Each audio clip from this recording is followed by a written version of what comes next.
வணக்கம் தோழி, நலமாக இருக்கீங்களா?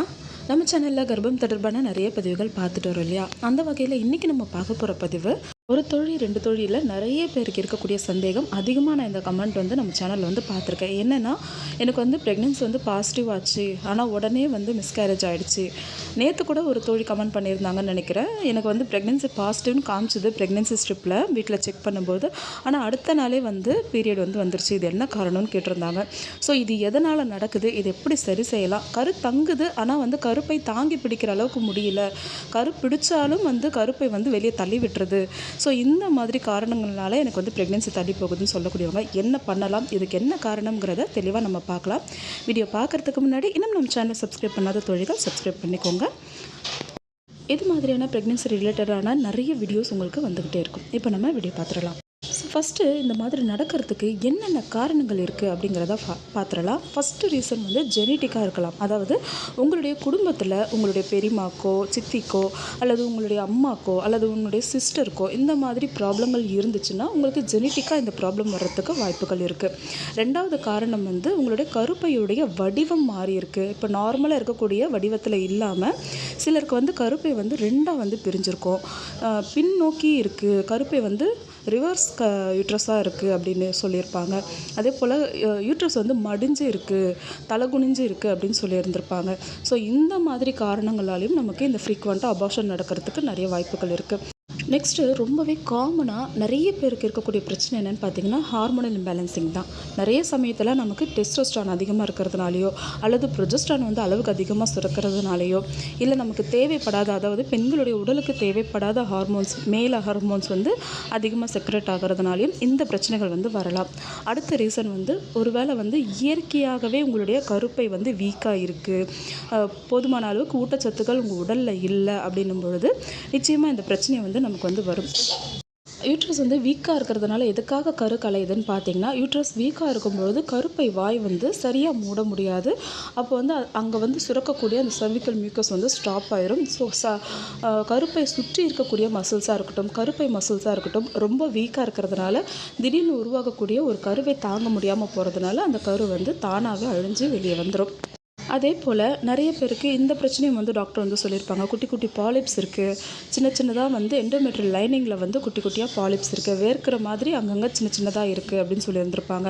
அதே போல் இன்ஃபெக்ஷன் இருக்குது, யூட்ரஸில் ஒரு சைடில் மட்டும் இன்ஃபெக்ஷன் இருக்குது, இல்லை ஃபுல்லாகவே இன்ஃபெக்ட் ஆகிருக்கு, இந்த மாதிரி சொல்லியிருக்காங்க. அப்படின்னா உங்களுக்கும் கரு பிடிச்சு வளரும், அதாவது ஓவலேஷன் ப்ராப்பராக நடக்கும். ஆனால் ஓவலேஷன் நடந்து உருவாகக்கூடிய அந்த கரு கருப்பையில் பிடிச்சு வளர முடியாது, அது தன்னாலேயே வெளியே வந்துடும். இந்த மாதிரி என்ன ரீசன்ஸ் இருந்தாலும் சரி, நான் சொல்கிறேன் இந்த விஷயங்களை ஃபாலோ பண்ணிங்கன்னா ஃப்ரீக்வெண்ட்டாக அபார்ஷன் ஆகிறது ஸ்டாப் ஆகி நல்ல கருப்பிடிச்சு வளர ஆரம்பிக்கும். இதை ஒரு சேலஞ்சிங்காக எடுத்துக்கோங்க.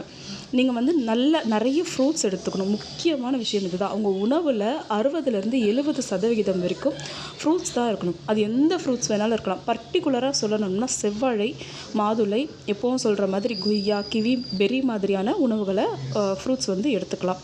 அடுத்தது ஃபைபர். எந்த அளவுக்கு நார்ச்சத்துக்கள் உங்களால் எடுத்துக்க முடியுமோ அந்த அளவுக்கு நார்ச்சத்துக்கள் எடுத்துக்கோங்க. நார்ச்சத்துக்கள் அப்படிங்கிறது காய்கறிகளில் இருக்குது, கீரைகளில் இருக்குது. அடுத்தது ஒமேகா 3 ஃபேட்டி ஆசிட்ஸ் அதிகமாக இருக்கக்கூடிய அசைவ உணவுகளையும் எடுத்துக்கணும். அதே சமயத்தில் ப்ரோட்டீன்ஸும் எடுத்துக்கணும். நீங்கள் ப்ரோட்டீன்ஸ் எடுத்துக்கிறதுக்கு டெய்லி நான்வெஜ் தான் எடுத்துக்கணும்னு அவசியம் இல்லை.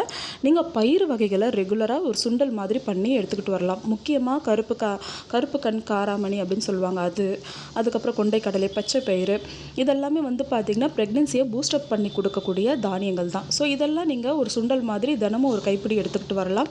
அதற்கு கூடவே மீன் வகை உணவுகள், முக்கியமாக சொல்லணும்னா மத்தி மீன், சூறை மீன்லாம் ரெகுலராக எடுத்துக்கும் பொழுது உங்களுக்கு இந்த ஒமேகா 3 ஃபேட்டி ஆசிட்ஸ் நிறைவாகவே கிடைச்சிரும். கொழுப்பு அமிலங்கள் நிறைவாக கிடைக்கிறதுனால யூட்ரஸ்க்கு ஒரு சப்போர்ட் கிடைச்ச மாதிரி இருக்கும்.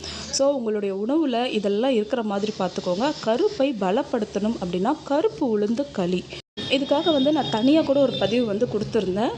பெண்களுக்கு ஹார்மோன் சார்ந்த பிரச்சனையாக இருந்தாலும் சரி, இந்த மாதிரி கருப்பை வீக்காக இருக்குது அதனால் கருப்பிடிச்சு வளர மாட்டேங்குது அப்படிங்கிற பிரச்சனையாக இருந்தாலும் சரி, இல்லை பீரியட்ஸ் இர்ரெகுலராக இருக்குது, இந்த மாதிரி என்ன ப்ராப்ளம் இருந்துச்சுனாலும் கருப்புளுந்தில் நீங்கள் ஏதாவது ஒன்று செய்து எடுத்துக்கோங்க. வடையை தவிர எண்ணெயில் பொரிச்ச ஐட்டம் மட்டும் வேண்டாம்.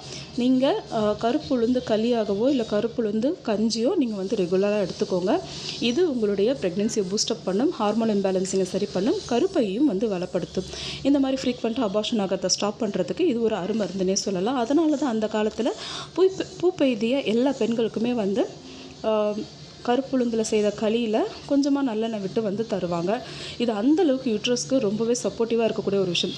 கருப்பையை சுற்றி இருக்கக்கூடிய சதைகளையும் வந்து வளப்படுத்துறதுக்கு இது ரொம்பவே சப்போர்ட்டிவாக இருக்கும். இதெல்லாமே செய்துக்கிட்டு அடுத்ததாக நீங்கள் செய்ய வேண்டிய ரொம்ப ரொம்ப முக்கியமான விஷயம் ஸ்ட்ரெஸ் ஆகாமல் இருக்கிறது தான். நிறைய சமயங்களில் எந்த பிரச்சனையுமே இல்லைனாலும் கர்ப்பம் தெரிக்காமல் போகிறதுக்கு முக்கிய காரணமே நம்மளோட ஸ்ட்ரெஸ் லெவல் தான். அதனால் முடிஞ்ச அளவுக்கு உங்களோட ஸ்ட்ரெஸ் லெவலை கண்ட்ரோல் பண்ணுங்கள். முடிஞ்சதுன்னா பட்டர்ஃப்ளை யோகா ஒரு நாளைக்கு 50 to 150 வரைக்கும் நீங்கள் வந்து வீட்டில் வந்து ட்ரை பண்ணுங்கள். இது கருப்பைக்கு தேவையான ரத்த ஓட்டத்தை கிடைக்க செய்கிறதுக்கும், கருமுட்டை வளர்ச்சிக்கும், யூட்ரஸை இன்னும் கொஞ்சம் ஸ்ட்ரென்தன் பண்ணுறதுக்கும் ரொம்பவே சப்போர்ட்டிவாக இருக்கக்கூடிய ஒரு யோகா. கண்டிப்பாக வந்து முயற்சி பண்ணுங்கள். இந்த வீடியோ பார்த்துட்ருக்க தோழிகள் எல்லாருக்குமே கூடிய சீக்கிரமே நல்ல முறையில், ஆரோக்கியமான முறையில் குழந்தை பாக்கியம் கிடைக்கணும்னு சொல்லிட்டு நானும் மனதார வாழ்த்துறேன். அடுத்த ஒரு நல்ல பதிவில் சந்திக்கலாம் தோழி. நன்றி.